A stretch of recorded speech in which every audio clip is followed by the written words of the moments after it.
ये कैदी हमेशा कमजोर कैदियों पर दबाव डालता था, लेकिन उस दिन उसने ऐसे आदमी से पंगा लिया जो एक फौलाद था। उसको गैंग ने घेर लिया, लेकिन उसने कहा कि मैं तुमको केवल 3 सेकंड का समय देता हूँ, चले जाओ। मगर सब हंस रहे थे, उसका मजाक उड़ा रहे थे। उसने 3 तक गिनती गिनी। जैसे ही गिनती खत्म हुई, उसने गुंडे के हाथ को पकड़ कंधे में उसका ही खंजर घुसा दिया। जितने भी लोग थे वो सबको ऐसे पीट रहा था जैसे कोई धोबी हो। केवल 30 सेकंड में उसने सबको पसार दिया। किसी की फिर उठने की हिम्मत ही नहीं हुई। कुछ दिन बाद वो जेल से बाहर आया और फाइटिंग गेम देखने गया, जहाँ फाइट करने पर बहुत पैसे मिलते थे, लेकिन इसमें बहुत रिस्क था, जान भी जा सकती थी। वो चुपचाप किनारे खड़ा सब कुछ देख रहा था। थोड़ी देर बाद वहाँ कुछ गाड़ियां आती हैं, जिनमें से एक आदमी निकलता है। ये एक अंडरवर्ल्ड डॉन था। मुकाबला शुरू होने वाला था, जिसमें एक टोपी वाला था जो कई मैच जीत चुका था। वहीं दूसरी तरफ अंडरवर्ल्ड डॉन का एक आदमी था जिसे लोग दानव कहते थे। ये सीधा आदमी की पसली तोड़ देता था। अब तक इसने 56 लोगों की पसली तोड़ी थी। अंडरवर्ल्ड डॉन ने उससे कहा कि सामने वाले को खत्म कर देना। थोड़ी ही देर में मुकाबला शुरू हुआ। टोपी वाले ने एक मुक्का मारा, लेकिन दानव को कुछ नहीं हुआ। वो दानव को मारता जा रहा था, लेकिन उसका वार बेअसर था। दानव ने उसे एक लात में नीचे गिरा दिया, फिर उसके ऊपर चढ़कर लगातार मारने लगा।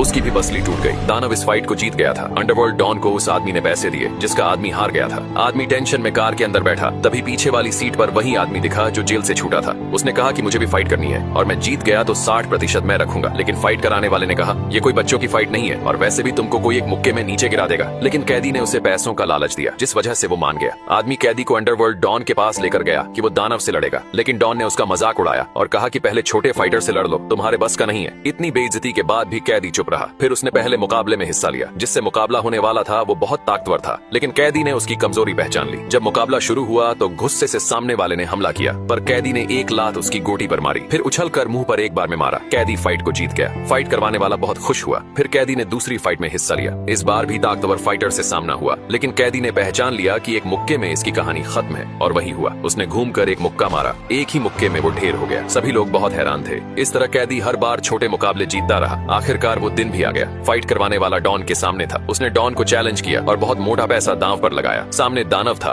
दूसरी तरफ कैदी, जिसने सभी मैचों में केवल 5 सेकंड ही लिए थे चित करने में। थोड़ी देर में मुकाबला शुरू हुआ। पहले कैदी दानव के हर वार से बचा, फिर घूमकर एक लात मारी। इतना ही नहीं, कैदी ने एक लात में दानव को जमीन पर गिरा दिया। ये देखकर डॉन हैरान था। जब दानव दोबारा आया तो कैदी ने फिर से उसको मारा, जिस वजह से दानव लड़खड़ाने लगा। कैदी ने उसे मौका ही नहीं दिया और आखिर में चित कर दिया।